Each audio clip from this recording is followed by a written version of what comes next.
Bonjour à tous, nous revoici derrière un écran.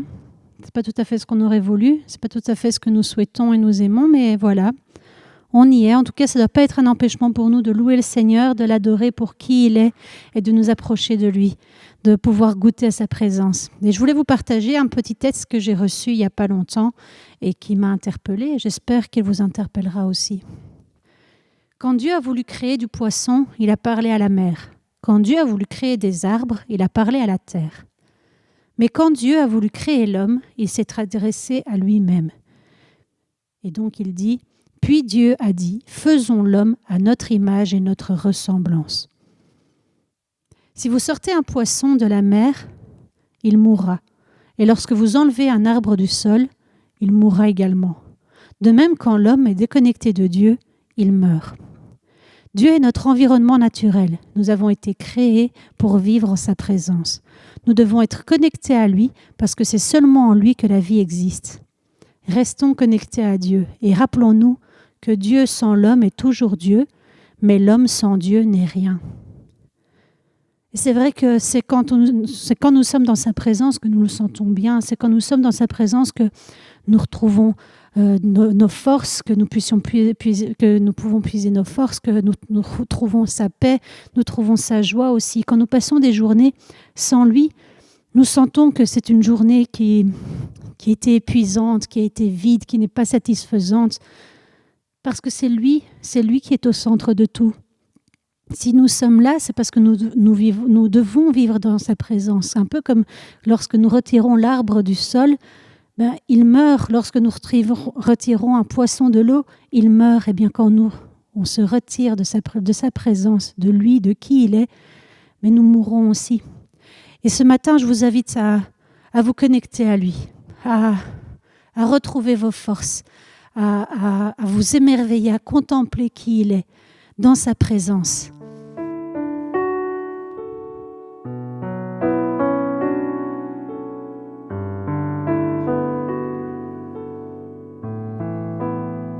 Disposons nos cœurs. Il y a peut-être du bruit autour de vous. Il y a peut-être des distractions et je vous invite à faire abstraction de tout ça pour vous reconnecter à lui, pour vous connecter à lui.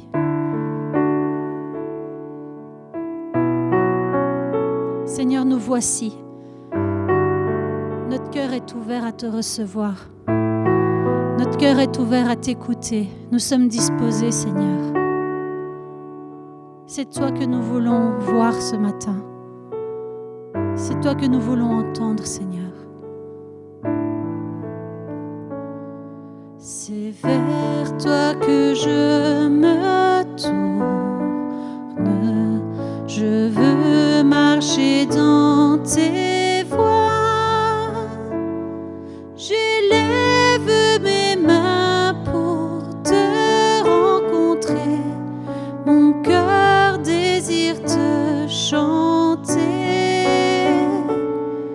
pour bénir et célébrer ton saint nom, car tu es fidèle et bon.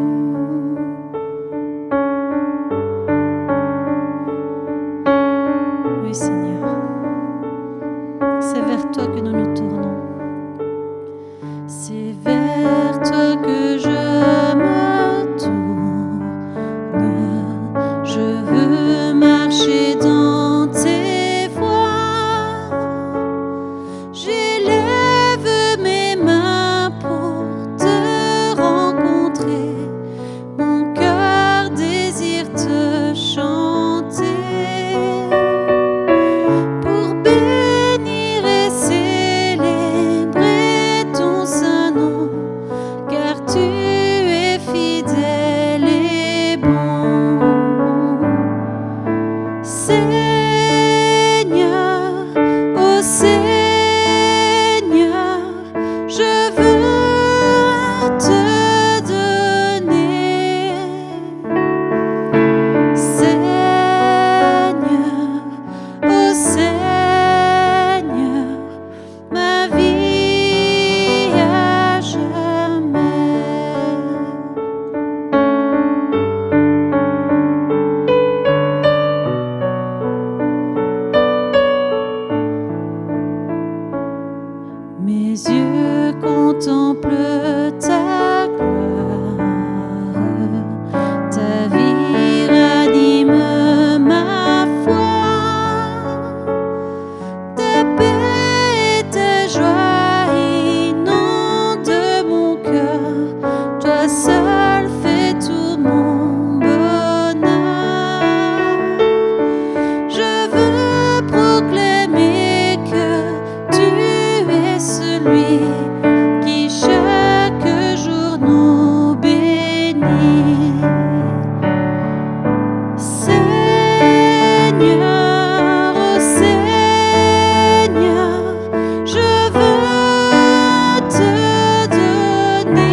se sent bien en toi, Seigneur. C'est près de toi que nous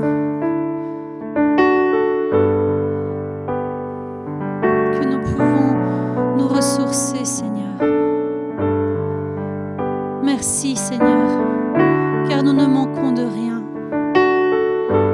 quand nous sommes près de toi.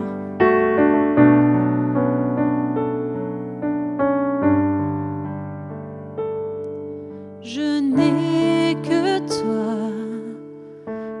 toi dans le ciel. Je ne désire rien d'autre que toi sur la terre. Si je suis faible, ou même si je tombe, Dieu est le soutien de mon cœur. Dieu, tu es le soutien de mon cœur, mon héritage et mon plus grand bien. Oh oui, Dieu, tu es le soutien de mon cœur. Près de toi, je me sens bien.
Reçois l'adoration de ta création. Reçois l'adoration de Bethel. Tu es digne de recevoir nos louanges, Seigneur. C'est nous qui ne sommes pas dignes de nous approcher de toi. Et pourtant, tu nous ouvres les bras. Tu nous aimes tellement, Seigneur. Merci. Merci parce que nous pouvons courir vers toi.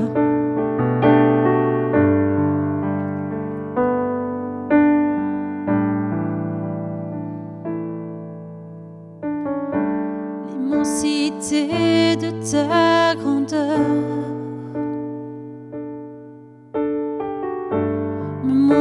que je ne suis rien. Mais quand tu façonnais la terre, j'étais déjà près de ton cœur. Tu m'aimais avant que je sois. Et pour moi tu as tout donné. Toi seul pouvais me libérer. C'est pourquoi je veux t'adorer. Toi seul est digne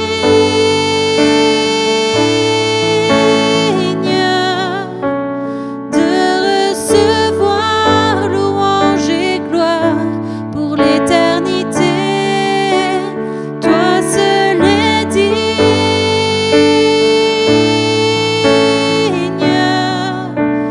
de recevoir louange et gloire pour l'éternité.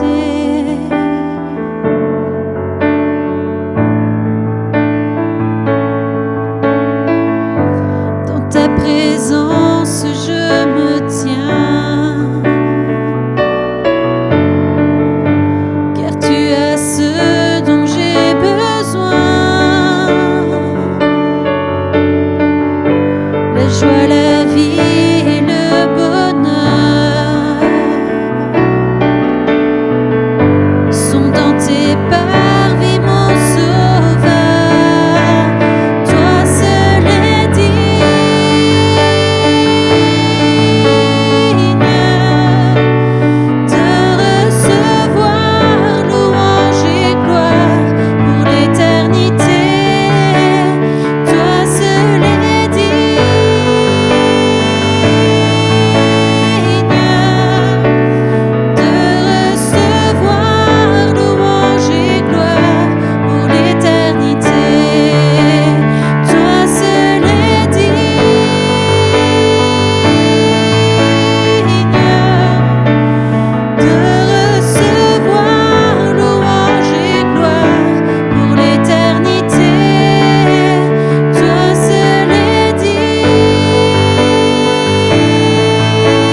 Tu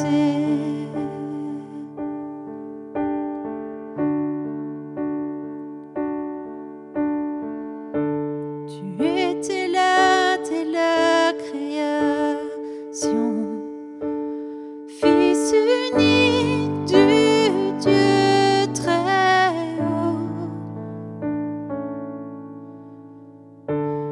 Les mystères de ta gloire révélés en toi, Christ, notre Seigneur. Oh, ce nom est si merveilleux, oh, ce nom est si merveilleux, le nom de Jésus-Christ, mon roi. Oh, ce nom est si merveilleux, sa beauté est sans pareil. Oh, ce nom est si merveilleux, le nom de Jésus.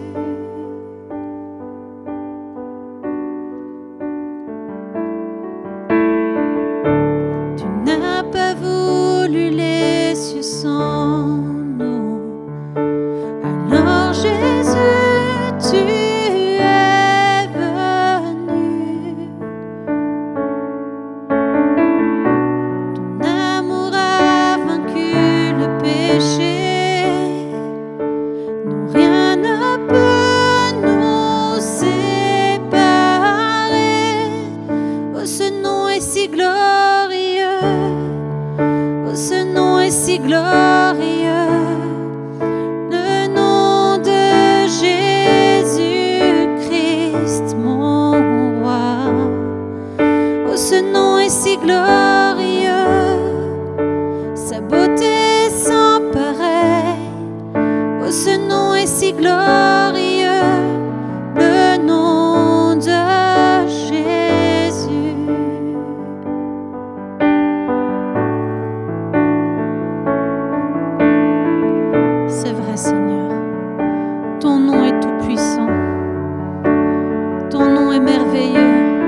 bénédiction particulière sur tous les membres de l'église Bethel.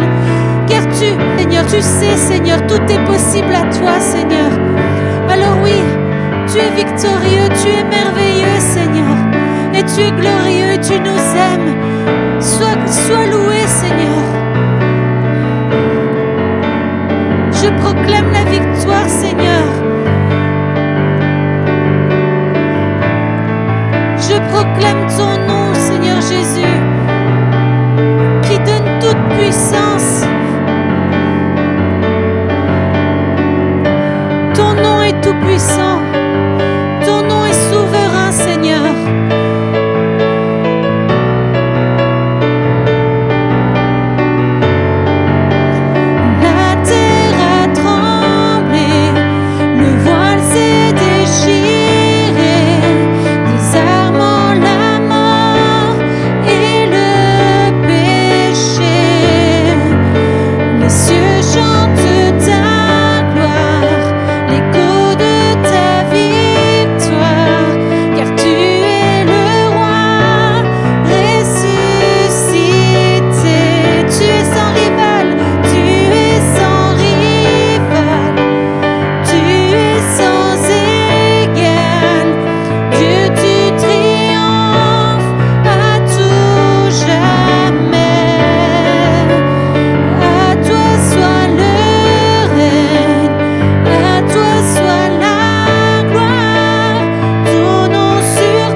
Merci Seigneur,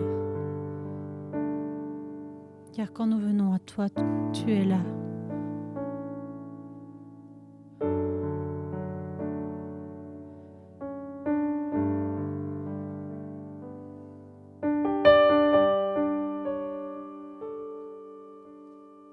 Et je te prie Seigneur de continuer à nous bénir avec la parole que tu as pour nous aujourd'hui. Et qu'ensuite, à notre tour, nous puissions aussi être une bénédiction pour notre prochain. Nous puissions aussi être une bénédiction pour nos voisins, nos familles, nos amis. Remplis-nous, Seigneur.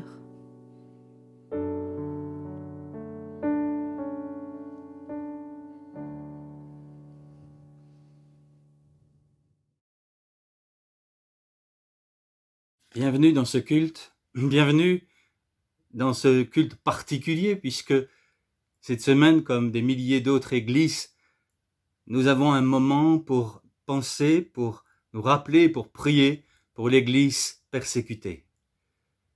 Nous vivons des temps difficiles, puisque nous nous retrouvons à nouveau dans une période de confinement, où nous voyons nos libertés limitées, et où certains commencent à se dire que ça commence à faire un peu long. Mais le témoignage que nous allons entendre ce matin va nous faire réaliser que d'autres chrétiens vivent des situations de liberté qui n'ont rien à être comparées avec la nôtre. Je vous propose donc de commencer par écouter une vidéo qui contient 2 témoignages, et l'un d'eux est d'ailleurs masqué pour ne pas apporter des risques à la personne concernée. On se dit à tout à l'heure.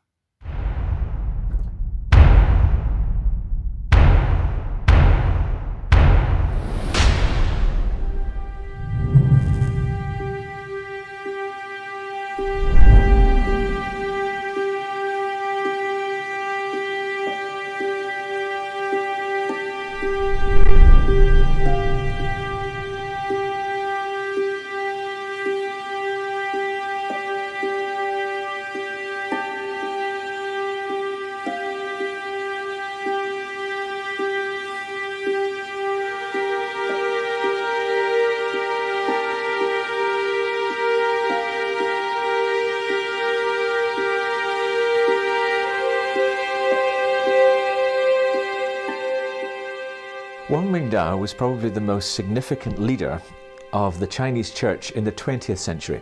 Wang Mingdao fut probablement le responsable d'église chinois le plus important du XXe siècle. C'était un chrétien très célèbre établi principalement à Pékin. Après que les communistes aient pris le pouvoir en 1947, ils lui demandèrent de diriger l'église officielle. Mais il a refusé et s'est vu jeté en prison pour sa foi où il a passé près de 23 ans.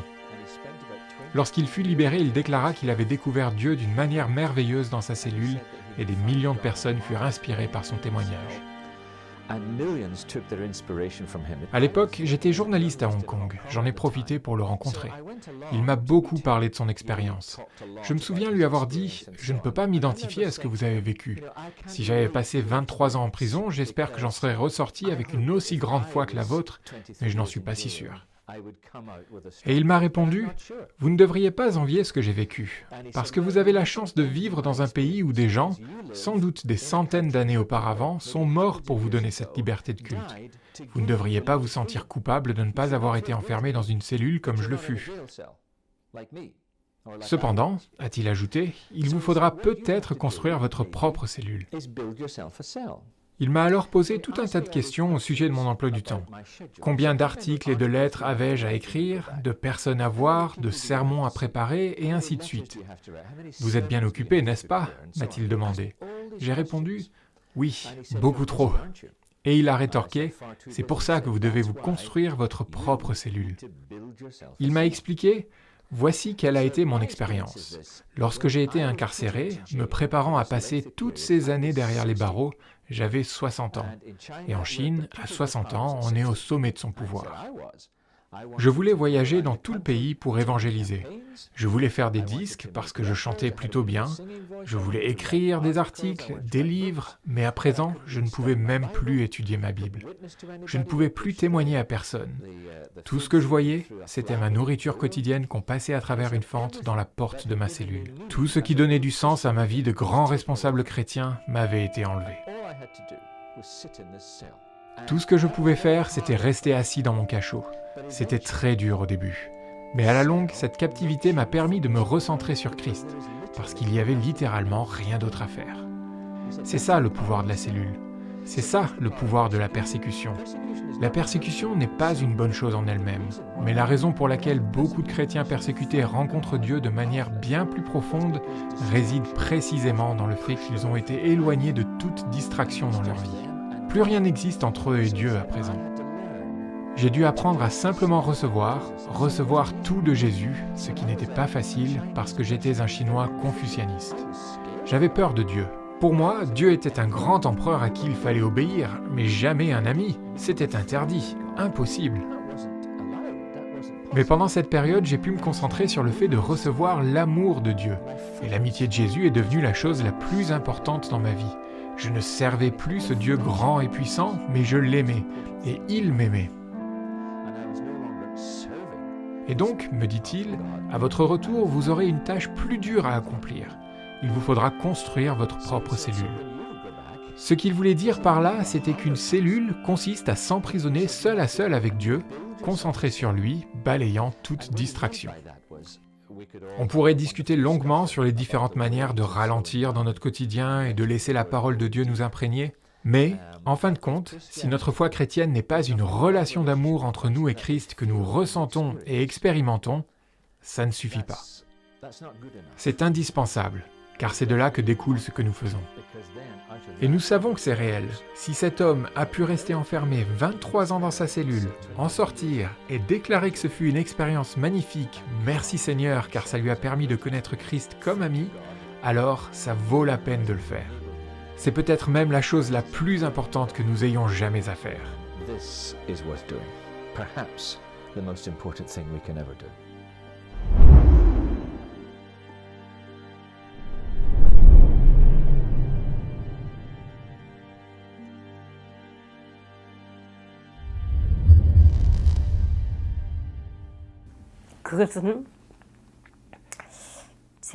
C'est le psaume 23 qui m'a accompagné dans les moments difficiles. En prison, surtout quand les gens mouraient à mes côtés, quand tout semblait sans espoir, au milieu des persécutions, le Seigneur était mon pilier, il était mon phare. Chaque fois que j'étais au plus bas, je récitais ce psaume. Je marchais dans la vallée de l'ombre de la mort, comme dit l'Écriture.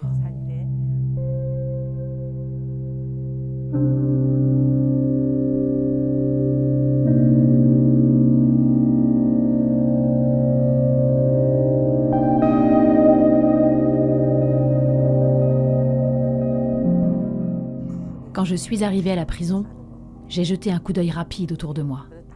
Il y avait une clôture pour que personne ne puisse s'échapper. Elle est de forme carrée et très haute. C'est une clôture en fil de fer barbelé, avec 3 lignes d'enchevêtrement.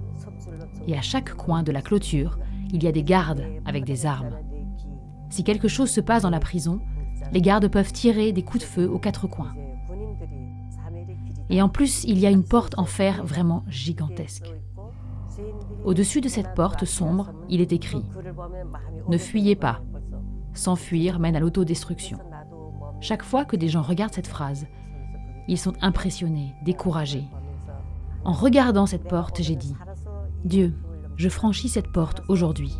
Est-ce que je serai encore vivante pour la franchir à nouveau dans 3 ans ?» Je priais en larmes. Et le Seigneur m'a dit « Ne t'inquiète pas, je t'aiderai. » Il m'a parlé ainsi. J'ai mis ma foi en Jésus, qui a promis d'être avec moi, même sur le chemin le plus sombre. Je pourrais franchir à nouveau cette porte, avec l'assurance que je ne mourrai pas.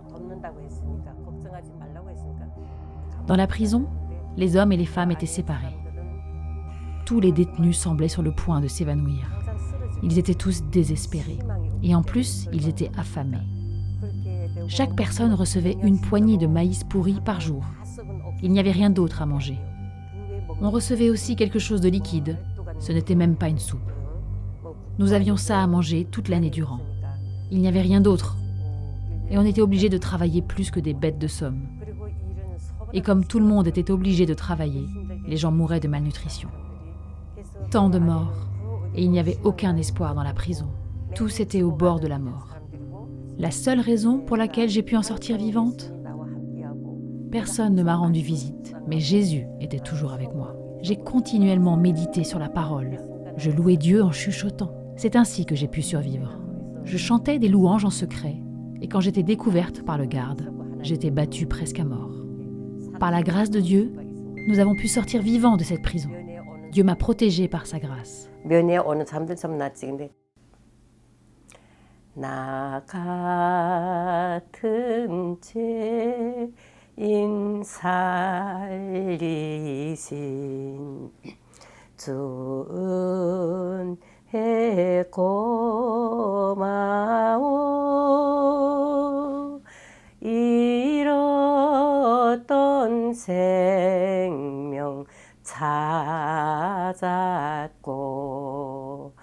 광명을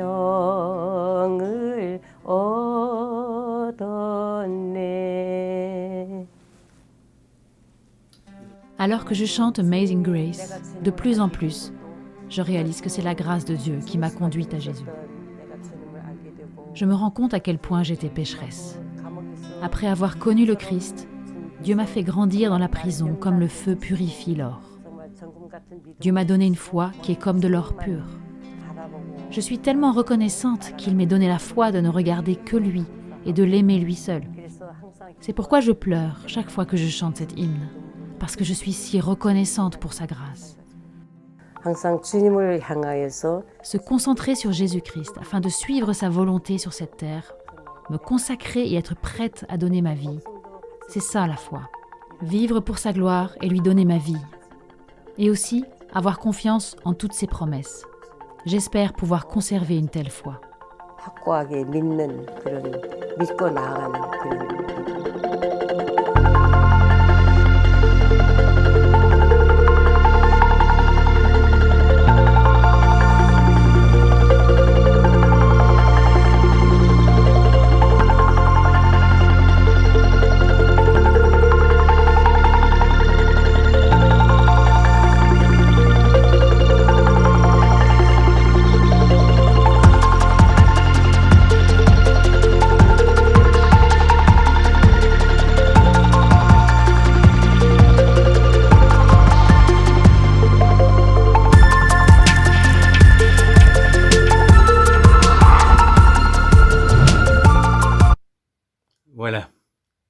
propose maintenant de lire le psaume 46. Nous allons lire ensemble le psaume 46. Il ne contient que 12 versets et je vous propose de le lire. Dieu est pour nous un refuge et un appui, un secours qui se trouve toujours dans la détresse. C'est pourquoi nous sommes sans crainte quand la terre est bouleversée et que les montagnes chancellent au cœur des mers. Quand leurs eaux grondent, écument et ébranlent les montagnes en se soulevant. Il est un fleuve dont les courants réjouissent la cité de Dieu, le sanctuaire des demeures du Très-Haut. Dieu est au milieu d'elle, elle ne chancelle pas. Dieu la secourt dès l'aube du matin. Les nations grondent, des royaumes chancellent. Il fait entendre sa voix, la terre se dissout. L'Éternel des armées est avec nous. Le Dieu de Jacob est pour nous une haute retraite. Venez, contemplez les œuvres de l'Éternel et la désolation qu'il a mise sur la terre. Car c'est lui qui fait cesser les combats jusqu'au bout de la terre.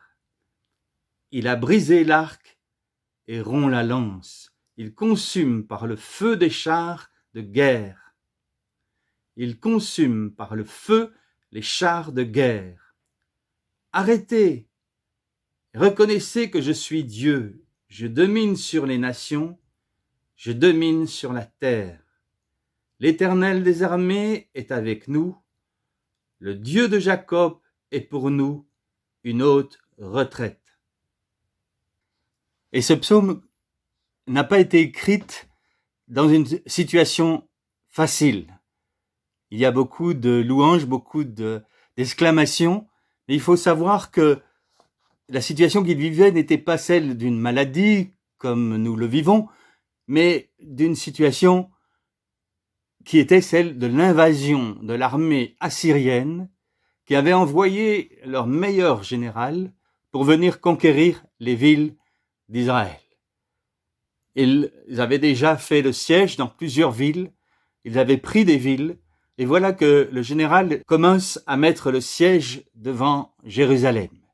Il a mis le siège aussi devant une autre ville, et il attend que le peuple tombe dans la famine, tombe dans le manque de nourriture et d'armes, et puisse ainsi conquérir cette ville. La peur et la terreur s'étaient emparées des habitants de la ville face à ces envahisseurs qui étaient connus pour leur grande cruauté. On peut déjà faire une première corrélation avec ce que nous vivons aujourd'hui. Nous vivons une période où les gens ont extrêmement peur. Le spécialiste me disait, c'est pas tellement le virus qui nous fait peur, mais c'est la réaction des gens. Nous vivons dans un temps où l'angoisse est devenue prédominante. Et il y a même des personnes qui présentent des signes de maladie alors qu'ils n'ont pas la maladie. Ils sont tellement envahis par tout ce qu'ils entendent sur ce sujet que la peur les paralyse et les rend malades. C'est ce que le peuple d'Israël vivait. Et c'est pour ça qu'il y a une réaction qui est assez extraordinaire. Ils vont se tourner vers Dieu. Ils vont adresser leurs prières à Dieu. Et Dieu est le Dieu qui écoute et le Dieu qui exauce. Et Dieu va susciter un élan de prière dans le cœur du roi Ézéchias.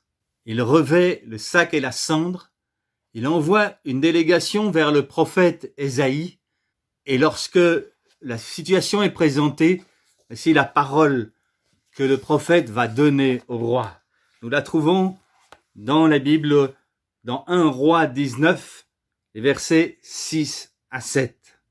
Ésaïe leur dit, « Voici ce que vous direz à votre Seigneur. Ainsi parle l'Éternel. Ne t'effraie pas des paroles que tu as entendues et par lesquelles m'ont bafoué les jeunes serviteurs du roi d'Assyrie.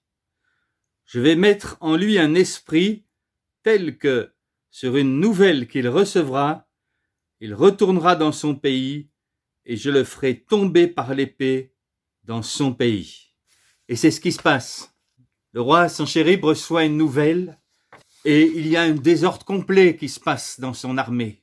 L'ange de l'Éternel vient et il détruit toutes les forces de l'armée. Senchérib est obligé de s'enfuir et de laisser sur place bien des choses. Et c'est ce qui redonne l'espoir et la joie aux habitants de Jérusalem.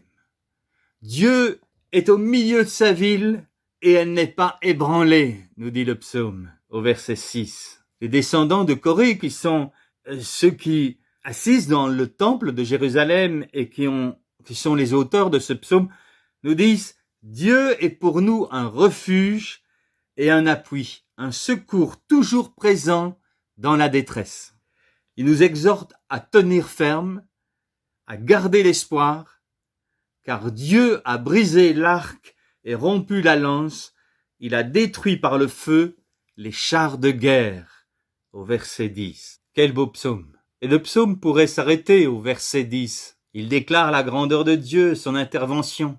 Et pourtant, il donne une injonction supplémentaire, inattendue. Dieu dit, arrêtez et sachez que je suis Dieu.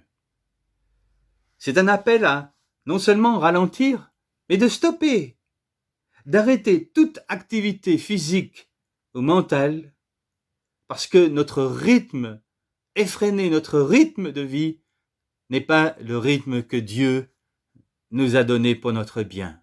Nous l'avons vu la semaine passée en parlant de ce 4e commandement. L'arrêt que Dieu nous demande est vraiment nécessaire. Mais pourquoi s'arrêter? Dieu désire que nous nous arrêtions pour que nous puissions apprendre à le connaître et connaître le cœur de Père qu'il a. Il désire que nous apprenions à nous approcher de lui, afin que lui puisse s'approcher de nous. Comme le dit Jacques au chapitre 4, verset 8, « Approchez-vous de Dieu et il s'approchera de vous. » Le seul chemin que nous devons emprunter, c'est celui de l'arrêt. Dieu nous invite à bâtir une relation de dépendance totale avec lui. L'Église persécutée a une leçon à nous donner à ce sujet. L'arrêt est indispensable. Nous le voyons lors de la crise que nous connaissons avec la Covid. Nous avons dû nous arrêter. Mais certains chrétiens ont passé beaucoup plus de temps dans un arrêt. Et quelle est la réaction que nous pouvons avoir quand Dieu nous demande d'arrêter? Eh bien, soit je prends la décision de m'arrêter par moi-même, soit c'est Dieu qui m'arrête. Et c'est assez étonnant de voir que dans la Bible, c'est plus souvent Dieu qui doit arrêter son peuple que le contraire. Que pour-vous nous en conclure? Sinon que le rythme que nous nous imposons n'est pas celui de Dieu. Nous allons lire le témoignage de Wang Mingtao. En prison, il passa 23 ans en Chine. Voici ce qu'il dit. Pour marcher avec Dieu, vous devez ralentir le pas. Ces paroles sont celles de Wang Mingtao, un pasteur évangéliste bien connu en Chine. Avec en 1945, le communisme a pris le pouvoir du pays. Wang fut arrêté parce qu'il avait refusé de prêcher pour le gouvernement. Il passera plus de 23 ans en prison. J'étais écrivain, je voulais écrire davantage de livres. J'étais prédicateur, je voulais étudier la Bible et écrire davantage de sermons. Mais au lieu de servir Dieu de toutes ces façons-là, je me suis retrouvé seul au fond d'une cellule sombre. On m'avait enlevé tout ce qui avait donné un sens à ma vie en tant que serviteur de Dieu. Je n'avais rien à faire si ce n'est apprendre à connaître Dieu. Et pendant 20 ans, j'ai eu avec Dieu la plus belle relation de toute ma vie. La cellule a été le moyen que Dieu a utilisé. Et le pasteur Wang ajoute ceci. Moi, on m'a poussé dans une cellule, mais vous allez devoir vous y pousser vous-même. Vous êtes trop occupé pour connaître Dieu. Vous avez besoin de vous construire une cellule afin de faire pour vous-même ce que la persécution a fait pour moi, simplifier ma vie et connaître Dieu. Il nous faut marcher au pas de Dieu parce que Dieu aime son jardin. Il aime s'y promener et rencontrer sa créature comme dans le jardin d'Éden. Dieu parcourt la terre pour s'entretenir avec ses enfants. N'oubliez pas que vous avez été créés premièrement pour être en communion avec Dieu et deuxièmement pour le servir. Il est normal de travailler, mais si nous ne ralentissons pas notre marche de temps en temps, nous allons manquer Dieu et le bonheur qu'il veut nous offrir. Quelle belle parole il nous donne. Pour le pasteur Wang, la persécution et la cellule ont été pour lui l'occasion de réapprendre à marcher, à ralentir, à s'arrêter pour vivre cette communion intime avec Dieu. Et Jésus nous le montre aussi. Nous allons le voir. Si nous voulons que Dieu soit bien plus réel, peut-être devrions-nous commencer par ralentir ce pas et trouver une attitude plus spirituelle, celle qui est imposée aux persécutés par les circonstances, afin qu'avant de servir Dieu, nous apprenions à le connaître. Peut-être devrions-nous suivre les conseils du pasteur Wang et nous construire une cellule. Cette cellule deviendrait le jardin de Dieu où il vient nous rencontrer. Quand Jésus était sur terre, il prenait lui-même du temps avec son Père, le temps de créer cette propre cellule et de se mettre à l'écart. Nous le lisons dans Luc 5, versets 15 à 16. On parlait de plus en plus de lui et les gens venaient en foule pour l'entendre et pour être guéris de leur maladie. Mais lui, il se retirait dans les lieux déserts pour prier. Si Jésus a eu besoin de s'arrêter, pouvons dire que nous aussi, nous devons nous isoler et nous arrêter pour mieux connaître. Mais continuons la lecture du psaume. Au verset 10, il y dit « Arrêtez et sachez que je suis Dieu ». Dieu nous pose vraiment cette question. Il nous demande de nous arrêter afin de savoir si nous connaissons vraiment qui il est. Bien souvent, nous ignorons qui il est et qui nous sommes nous. Inconsciemment ou consciemment, nous aimons être au devant de la scène. Et nous pensons que d'une manière ou d'une autre, Dieu nous a choisis pour ce que nous sommes, pour les bonnes qualités, ou enfin, il a de la chance, Dieu de nous avoir. Nous pensons être dignes de quelque chose de la part de Dieu. Nous pouvons aussi avoir tendance à nous dire à nous-mêmes, nous avons fait notre part et Dieu la sienne. Il nous a bénis parce que nous avons bien agi. Non. Si Dieu nous demande de nous arrêter, c'est pour savoir et réaliser que Dieu est Dieu, que nous n'avons aucun mérite de le servir et que nous n'avons aucune raison de nous prendre pour quoi que ce soit. À l'instar du roi David, qu'est-ce que l'homme pour que tu te souviennes de lui? Au psaume 8, verset 4. Nous allons maintenant écouter le témoignage de Ammar, un chrétien égyptien qui a passé 15 jours dans une boîte. Lisons ce témoignage. Ammar est un chrétien d'arrière-plan musulman d'Égypte. Il y a quelques années, il fut arrêté et torturé. Même alors qu'il était pendu par les pouces, il ne dit rien et refusa de révéler son réseau à la police. En désespoir de cause, les policiers le soumirent à ce qu'on appelle l'expérience. Ils lui dirent « Personne ne survit à l'expérience ». Ils le placèrent dans un caisson carré en pierre d'1,50 m de largeur sans lumière. Tous les 3 jours, il lui glissait de la nourriture et de l'eau. « Habituellement, les gens deviennent fous le 8e jour », lui dirent ses geôliers, « parce que le noir incessant est notre dernier ennemi à tous. » Les premiers jours, Ammar résista à son nouvel environnement. Mais vers la fin de la semaine, il commença à craquer. Il raconte. Je pleurais, assis dans mes propres excréments, et les voix, oh, c'est terrible. Elles m'accusaient sans interruption jour et nuit. Elles disaient que je n'avais aucune valeur. Je repassais dans mes pensées les choses terribles que j'avais faites dans ma vie, et je pleurais et je hurlais de solitude. J'ai même commencé à avoir des hallucinations.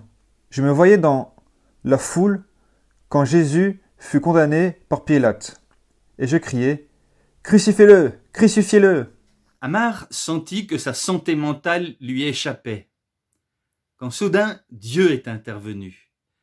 Il décrit ce qu'il a ressenti alors. Ammar sentit que sa santé mentale lui échappait, quand soudain Dieu est intervenu. Il décrit ce qu'il a ressenti alors. Un ruisseau d'eau claire et fraîche coula à travers la cellule, me lavant, parce que j'ai pris conscience que Christ m'aimait même à ce moment-là. Assis dans mes excréments, avec tous mes péchés et ma foi en miettes et ma santé mentale qui s'effritait. Je me suis rendu compte que même dans cet état, Christ m'aimait. 15 jours plus tard, lorsque ces geôliers ouvrirent la porte, ils furent stupéfaits de trouver une personne qui sentait mauvais, qui était fatiguée, mais une personne joyeuse et en bonne santé mentale. Voici le message d'Ammar pour nous. Je lis. Le désert est un lieu où Dieu nous entraîne pour nous montrer combien nous sommes tout à fait indignes. Et cela nous vide de tout orgueil. En contrepartie, l'amour de Christ dont il nous remplit est d'autant plus grand que nous sommes vides. Comme à Ammar, nous devons reconnaître que Dieu est Dieu. Et nous avons besoin de nous humilier devant lui et de reconnaître combien nous sommes indignes et combien nous avons besoin de lui. Nous devons reconnaître Dieu dans chacune de nos épreuves. Nous devons reconnaître Dieu dans notre épreuve. Dieu nous conduit parfois par toutes sortes de déserts. Ça peut être une cellule ou une cage, ou pour nous un confinement dû à la Covid-19. Dieu le fait pour que nous reconnaissions que nous sommes indignes et que nous sachions que Dieu est Dieu et qu'il règne. C'est lorsque nous n'avons plus rien que nous sommes en mesure de reconnaître que Dieu est Dieu et que rien ne l'égale ni personne n'est comme lui. Ce Dieu si grand est avec nous et pour nous, dit le verset 12. Et tout au long de la Bible, nous retrouvons cette réalité qui est répétée souvent avec d'autres mots, comme dans le psaume 100, versets 1 à 3. Acclame l'Éternel, ô terre entière, servez l'Éternel avec joie, entrez en sa présence avec allégresse. Sachez que lui seul, l'Éternel, est Dieu. C'est lui qui nous a fait. Nous lui appartenons et nous sommes son peuple, le troupeau de son pâturage. Quelle doit être alors notre attitude? Souvent, notre nature nous pousse à réclamer un dû, une récompense comme une reconnaissance pour ce que nous faisons, ce que nous pensons être. Mais la Bible nous apprend que ces choses ne seront données que là-haut dans le ciel. Et lorsque le souverain pasteur paraîtra, vous obtiendrez la couronne inébranlable de la gloire. Alors, quelle est ma position sur cette terre? La Bible, finalement, me présente comme un serviteur, et même un serviteur inutile, en face d'une telle grâce. Choisissons une attitude de reconnaissance, quelles que soient les épreuves par lesquelles nous passons. Si Dieu nous arrête, c'est qu'il a quelque chose à nous dire, d'abord sur nous-mêmes, et puis sur lui, afin de nous bénir et de nous faire grandir. Je vous propose de découvrir le témoignage du pasteur Ho Yo Ha, enfermé 6 ans dans une cage en fer au Vietnam. En 1975, le pasteur Ho Yo Ha a fondé l'église Tran Coa Van dans le sud du Vietnam. Chaque journée commençait par une réunion de prière de 3 heures à 5 heures du matin et se terminait chaque jour par une étude biblique. Chaque mois, entre 80 et 100 conversions avaient lieu. Une année, plus de 800 nouveaux croyants ont été baptisés. En 3 ans, l'église comptait 5000 fidèles. Le 10 décembre 1983, le gouvernement a confisqué les Bibles et les recueils de cantiques, fermé l'église et verrouillé la porte. Le pasteur a été amené en prison où il a passé 6 ans avant d'être libéré. Pendant ces 6 années de vie dans une cage en fer, il a témoigné de sa foi et au moins 96 personnes ont donné leur vie à Jésus. Il dormait sur le sol froid, les moustiques, les sangues. Il dormait sur le sol froid, les moustiques, les sangsues et les cafards grouillaient partout dans la cellule. Les prisonniers avaient toujours faim, luttaient constamment contre la maladie et se battaient entre eux. À un moment donné de sa détention, il était isolé dans une pièce très sombre. Pendant 16 mois, il n'a vu personne.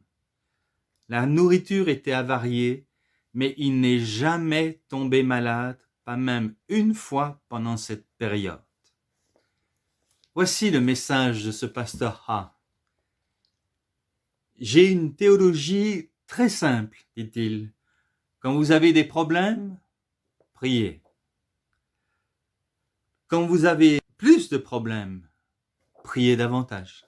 Ces paroles nous invitent à faire un choix et de prendre l'attitude que Jésus lui-même avait, de s'isoler régulièrement sur la montagne pour rencontrer son Père.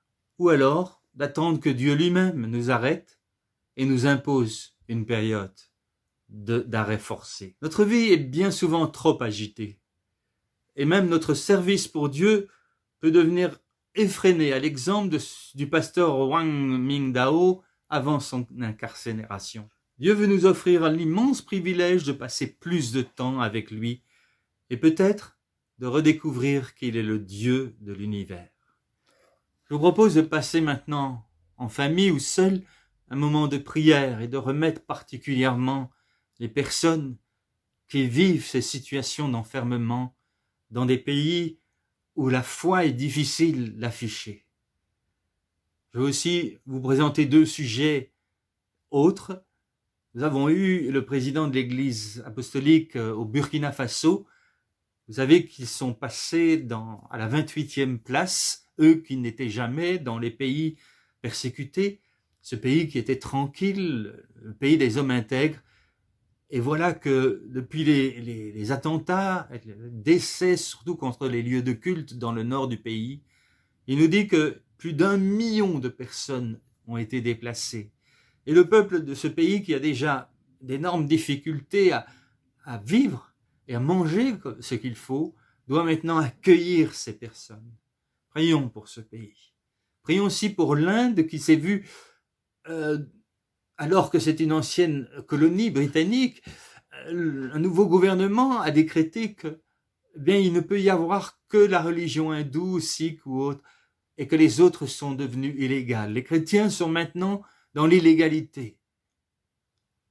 Oui, pour ces pays où il semblait être tranquille, une nouvelle étape s'ouvre et nous voulons prier pour eux.